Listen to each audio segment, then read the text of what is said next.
El título de este mensaje es No retrocedas. No retrocedas. A los 18 años tuve un momento de pánico. Creo que es uno de los momentos donde realmente tuve pánico. Era un entrenamiento, había que subir la montaña, pero no había que bajarla caminando. Había que bajarla haciendo rappel, si entienden el término, con una cuerda. Al menos 20 metros había que descender por esa cuerda.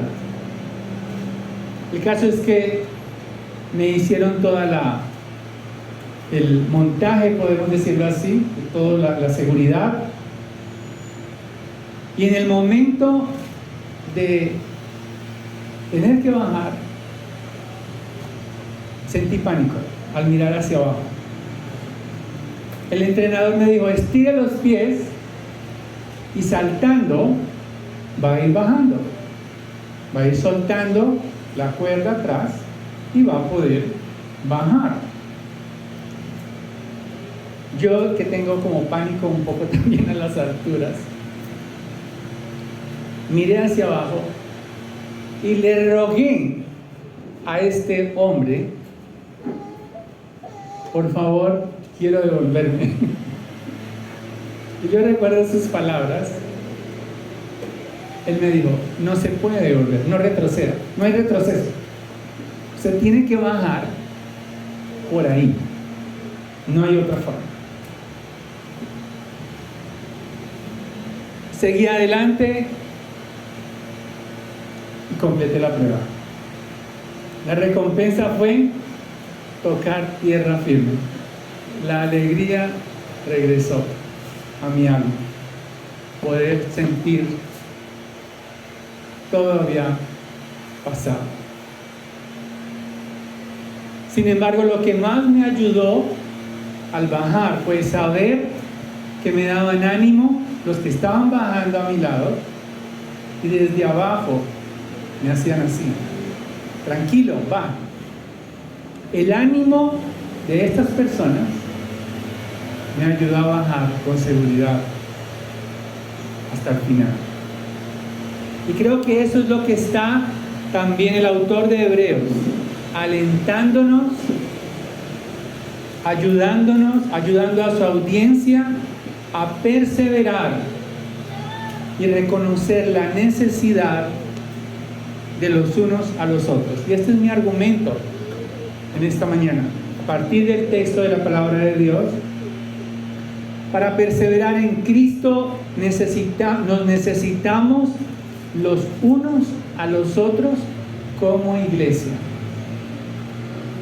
Para perseverar en Cristo nos necesitamos los unos a los otros como iglesia. Y vemos en el texto tres partes, tres divisiones muy claras. De los versículos 19 al 25 vemos una invitación. De los versículos 26 al 31 vemos una advertencia muy clara en el texto. Y los versículos 32 al 39 una palabra de ánimo. Entonces, en primer lugar, vemos una invitación. El autor dice, entonces, hermanos, él está dirigiéndose a creyentes, a hermanos, a entrar en el lugar santísimo, a tener la certeza de lo que ha hecho Cristo. Todos los capítulos anteriores ha estado reiterando cómo Cristo ha abierto y ahora expresa claramente que Cristo Jesús ha provisto un camino nuevo y vivo. Juan 14:6 nos dice que Jesucristo es Él mismo el camino. Es un camino vivo, es un camino en el cual es un camino nuevo que tiene que ver con el nuevo pacto, y es un camino vivo, o sea, Cristo mismo es el camino para entrar en ese lugar santísimo. Nos dice el autor también que Él inauguró esta entrada, ese camino por medio del velo, es decir, de su propia carne.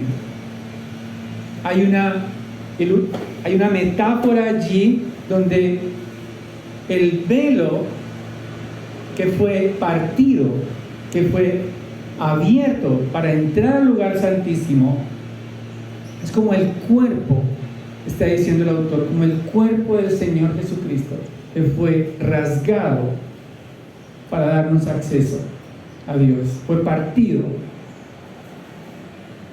Y por eso, gracias a esa entrada, a ese camino que el Señor nos ha dado, la invitación en el versículo 22 es acercarnos a Él, pero hay varias condiciones para entrar allí, en esa comunión.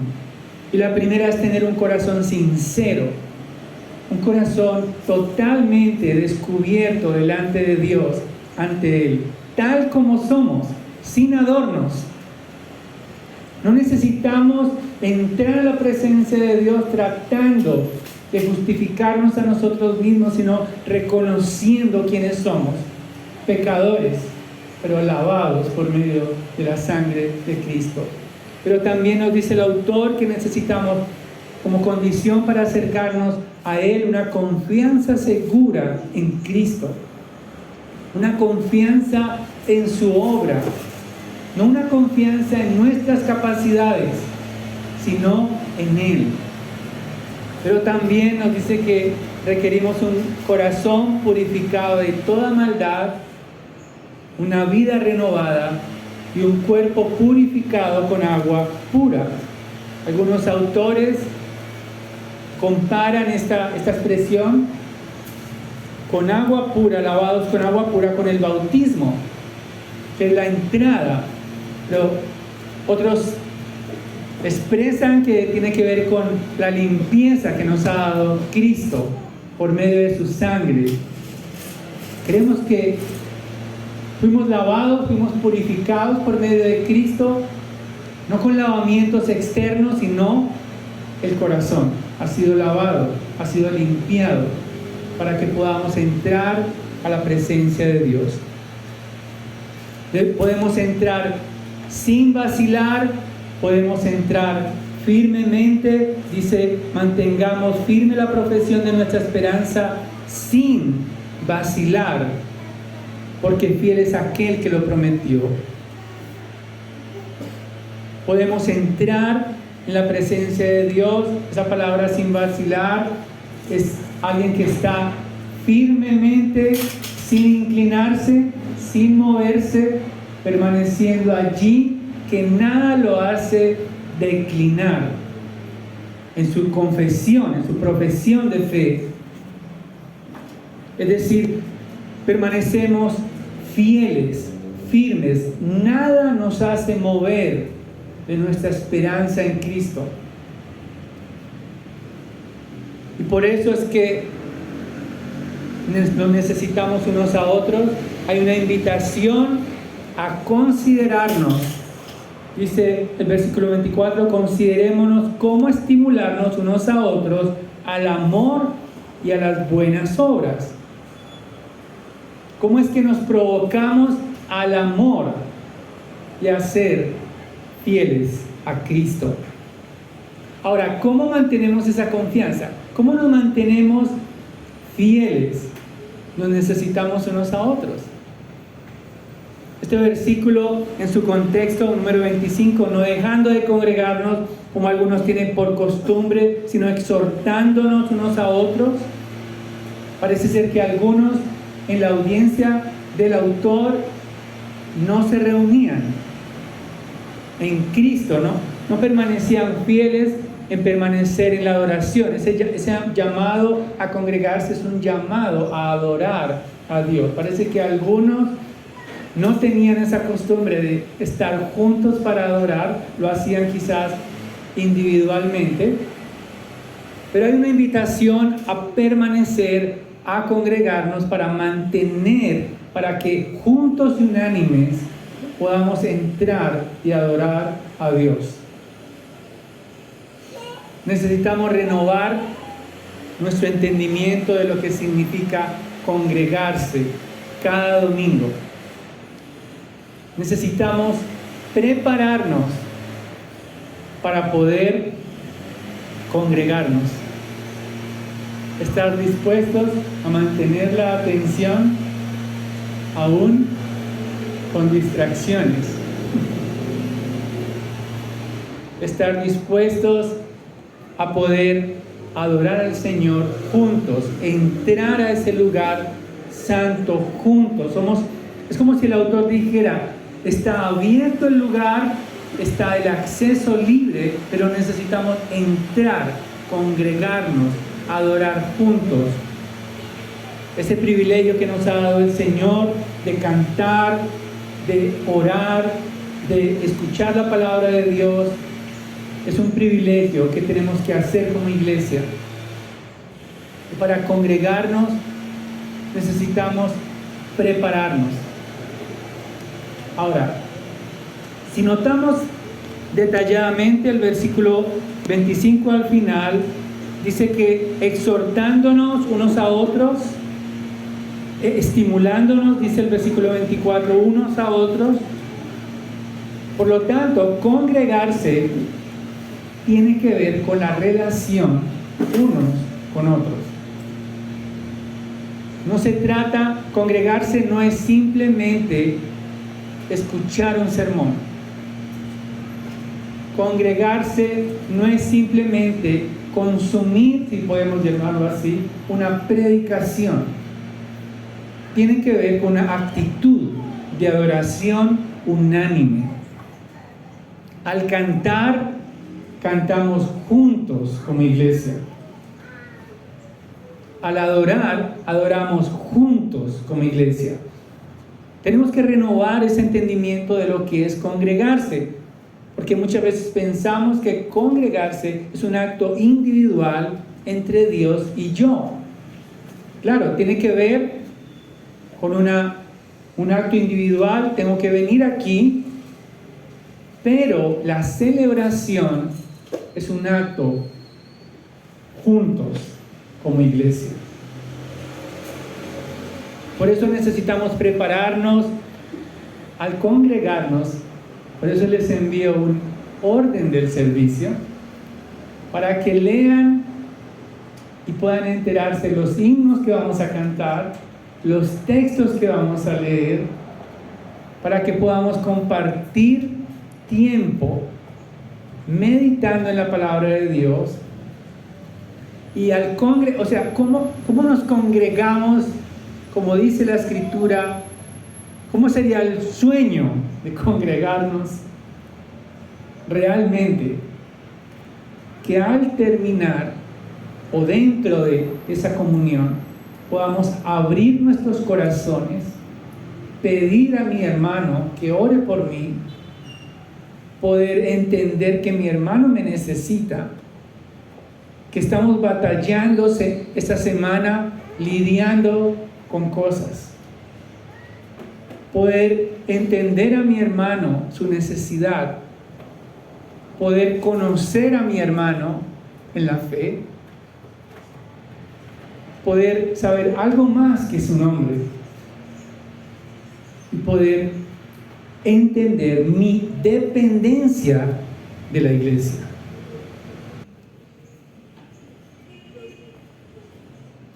Sin embargo, el autor hace una advertencia. Una advertencia donde él expresa que el sistema levítico no admitía el pecado deliberado. Nuevamente recuerda, a partir del versículo 26, vemos una advertencia clara allí de aquellos que continúan pecando deliberadamente. En el sistema levítico, en la ley, aquel que pecaba deliberadamente, ¿qué pasaba? Pues tenía problemas. Dice el versículo 28, cualquiera que viola la ley de Moisés muere sin misericordia por el testimonio de 2 o 3 testigos. Entonces lo que está diciendo el autor es, ustedes conocen la ley, pero si permanecen en la ley, como su confianza para ser salvos, están desechando a Cristo. Si ustedes desechan a Cristo, van a recibir juicio. Ahora, no es cualquier conocimiento, dice, después de haber recibido el conocimiento, hay una palabra, hay dos palabras para conocimiento en el idioma original. Una es la palabra gnosis, como con G al principio, que es un conocimiento, de pronto podríamos decir superficial. Pero aquí en este texto, ese conocimiento es epignosis, es decir, un conocimiento claro del Evangelio. Él está diciendo, todo lo que yo les he hablado acerca de Cristo es claro. Si ustedes, dentro de su audiencia, parece ser que había creyentes, él les llama hermanos, pero había aquellos que pensaban retroceder. Estaban mirando hacia la ley, estaban mirando hacia el judaísmo, estaban mirando al sistema que parecía que a ellos les daba más confianza que Cristo. Les parecía muy simple el Evangelio. Necesitaban algo más sofisticado, lavamientos, adornos, todo lo que la ley podía dar. Y ellos parece que estaban inclinándose hacia eso. Él les dice, no lo hagan porque están pecando deliberadamente y van a recibir fuego del cielo. Dice el versículo, es fuerte la expresión. Versículo 30, pues conocemos a aquel que dijo, mía es la venganza, yo pagaré. Y otra vez el Señor juzgará a su pueblo, horrenda cosa es caer en manos del Dios vivo. ¿Qué significa? Conocer el Evangelio, pero no arrepentirse y no confiar en Jesucristo, es pisotear la sangre de Cristo. Menospreciar al Hijo de Dios como la única fuente de salvación es pisotear la sangre del Hijo de Dios. Tener por inmunda es considerar a Cristo como su sangre común y corriente. Pero su sangre es perfecta, es santa y es el único medio para llegar a Dios. No es como la sangre de los sacrificios de animales. Entonces, cuando tener por inmunda la sangre de Cristo es considerarla común y corriente, es no creer que Él es el Hijo de Dios. Ultrajar al Espíritu es negar a obedecer al Espíritu de Dios, que habla por medio de su palabra. El Espíritu habló, expresó, y no escuchar el Espíritu de Dios a pesar de tener claridad del Evangelio, es ultrajar al Espíritu. Por lo tanto, eso se llama incredulidad. La incredulidad es juzgada severamente por Dios. Él no permitió que el pueblo de Dios entrara a la tierra prometida por su incredulidad.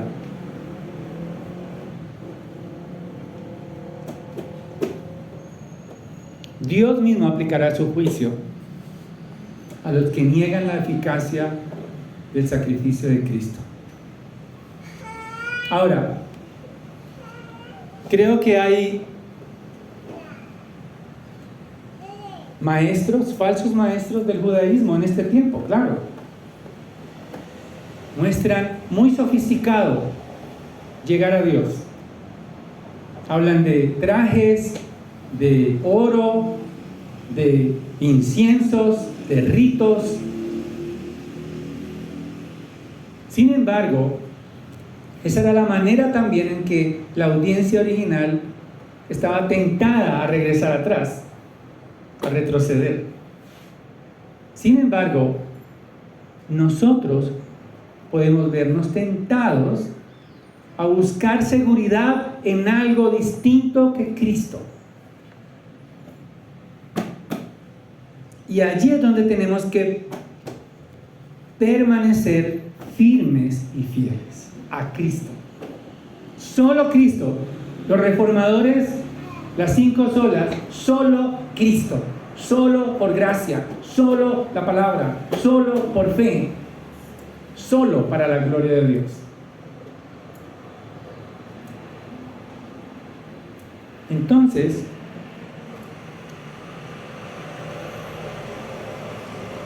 podemos vernos tentados a confiar en nuestro conocimiento teológico o de la Escritura para presentarnos a Dios, para ser valorados por Dios. Y eso está en este momento totalmente devaluado, porque hombres que conocen la Escritura y que predican la Escritura caen en el pecado. Y son maestros de maestros. Tampoco tenemos que rehusarnos a confiar. Ahora, no me malinterpreten. Es necesario estudiar la palabra de Dios. Yo estuve 5 años estudiando formalmente, de continuo. Necesitamos estudiar, necesitamos la teología, necesitamos leer nuestras Biblias. El problema, ¿cuál es? Confiar en que eso es lo que me va a dar el valor ante Dios y no Cristo. Pero también podemos vernos tentados a confiar en nuestra capacidad de servir en la iglesia.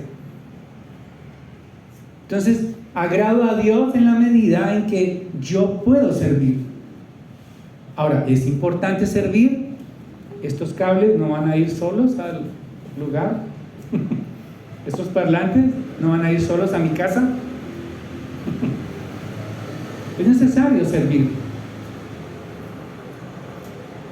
Sin embargo, no puedo confiar en que ese servicio, ese ministerio es la base de mi aceptación. En que es Cristo únicamente, solo Cristo. Quizás nos vemos tentados a mi disciplina cristiana, entonces puedo pensar que si soy tan disciplinado, tan riguroso conmigo mismo, eso me va a dar atractivo ante Dios. No, eso lo hago por gratitud a Dios, pero no es la base de mi entrada al santuario eterno. Es Cristo. Puedo confiar en la tradición cristiana de mi familia. No es que ya estoy en la 3ª generación de creyentes, eso me da entrada a Dios. No, es Cristo. Es nuestra relación personal con Cristo. Es su sangre. Y tampoco confiar en nuestra buena reputación y nuestro buen nombre. Defendemos nuestra reputación a capa y espada. Pero en realidad la reputación nuestra está delante del trono de Dios en Cristo y nos ha calificado justos para siempre por su sangre, no por mis virtudes, no por lo que otros piensen de mí.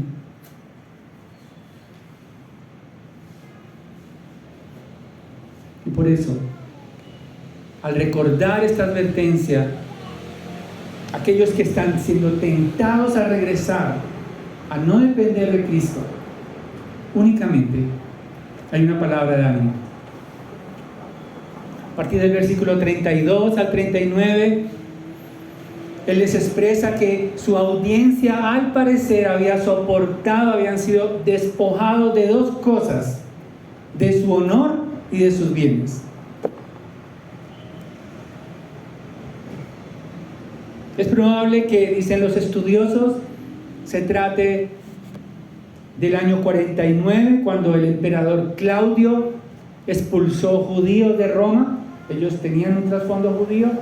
Cuando eran expulsados, los bienes que dejaban allá eran saqueados. Algunos encarcelados, unos huían, otros eran encarcelados, entonces sus bienes eran confiscados por el imperio, por los saqueadores.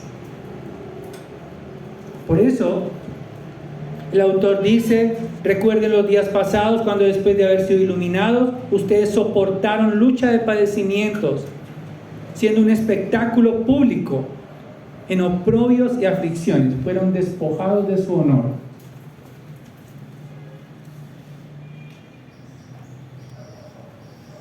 Pero además fueron tratados o fueron despojados de sus bienes. Versículo 34. Tuvieron compasión de los prisioneros y aceptaron con gozo el despojo de sus bienes, sabiendo que tienen para ustedes mismos una mejor y más duradera posesión.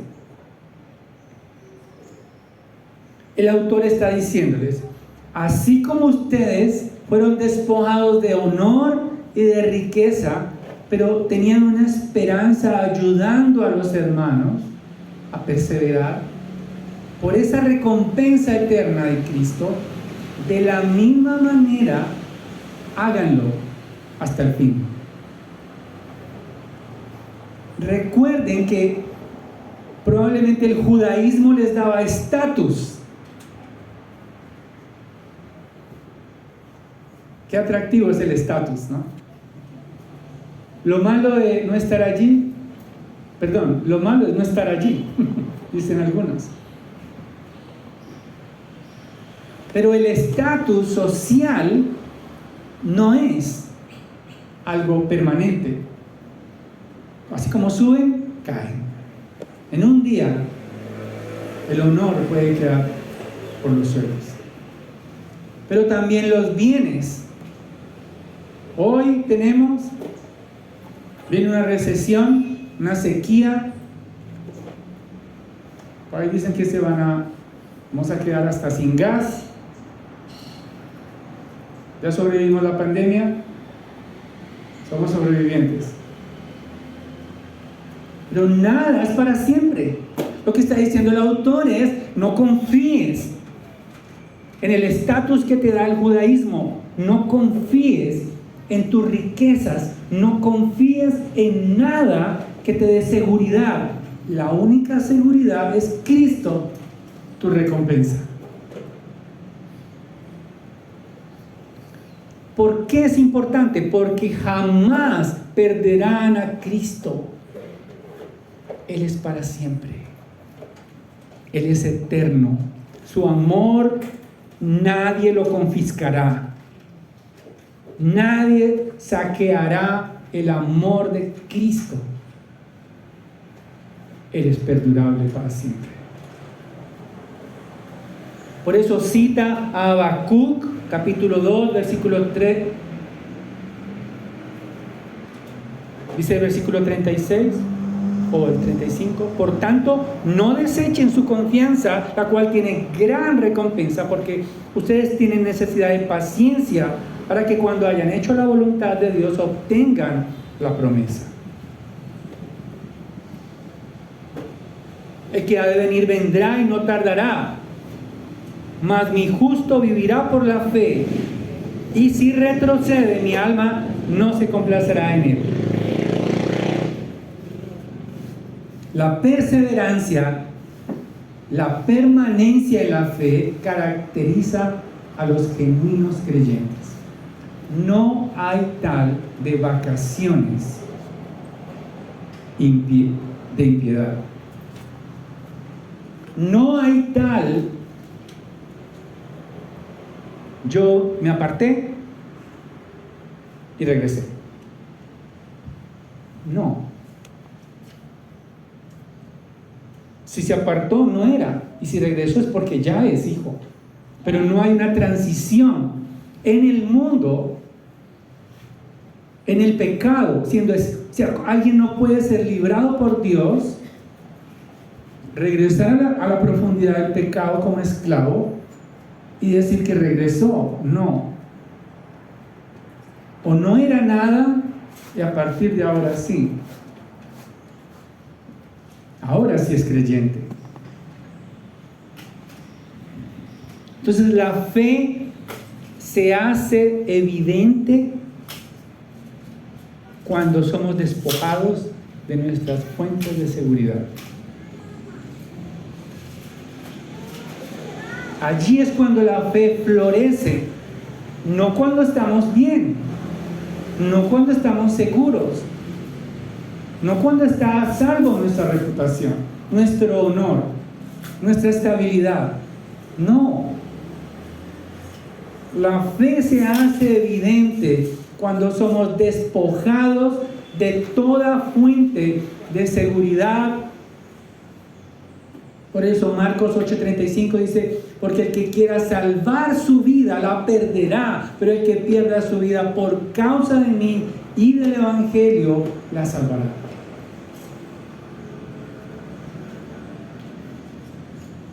Como les decía, antes de bajar por la roca, después del pánico, me dio ánimo los que estaban esperándome. Me animaban. Venga,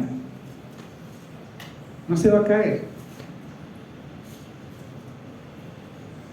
Me daban seguridad. Otros estaban bajando. De la misma manera,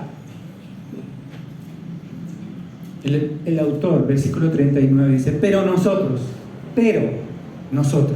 él se incluye, no somos de los que retroceden para perdición, no, sino de los que tienen fe para la preservación del alma. Esto es lo que los teólogos denominan un versículo bisagra, porque nos conecta con el capítulo 11, donde hay una nube de testigos animándonos a seguir adelante en nuestra fe. Hermanos, para poder perseverar nuestra vida hasta el fin, nos necesitamos unos a otros como iglesia. Solos no podremos. Animarnos, exhortarnos, no se puede viendo videos en línea, congregarse. Este momento es solemne, es irrepetible. Así los que ven el video, si lo van a ver más adelante, es irrepetible. Estar juntos, unánimes, cantando, adorando, escuchando. El Espíritu Santo está sobre nosotros en este momento. Tenemos entrada al lugar santísimo. La gloria de Dios está sobre nosotros. No por video. Y es útil escuchar la palabra de Dios, pero no es lo mismo.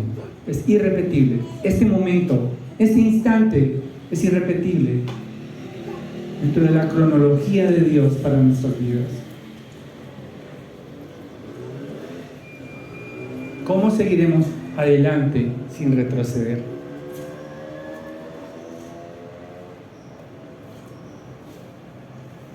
Hermanos, necesitamos entender que congregarnos fielmente debe ser nuestra prioridad. Alentarnos unos a otros debería ser nuestra prioridad. Animarnos unos a otros. Abrir nuestro corazón a que otros me ayuden. Debería ser nuestra prioridad. Que no salgan a la luz nuestros problemas cuando ya estamos en el fondo hacia la UCI espiritual. No necesitamos tocar fondo, pero también necesitamos animar a nuestros hijos, ayudar a nuestros hijos a entender que congregarse en la iglesia es una prioridad del reino de Dios. No es una asunto social. Porque si no les enseñamos a nuestros hijos que congregarse es una prioridad, entonces muy difícilmente van a perseverar las siguientes generaciones. Quiero terminar con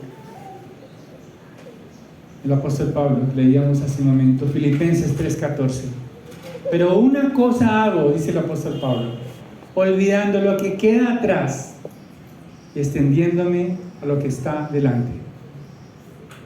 Prosigo hacia la meta para obtener el premio del supremo llamamiento de Dios en Cristo Jesús.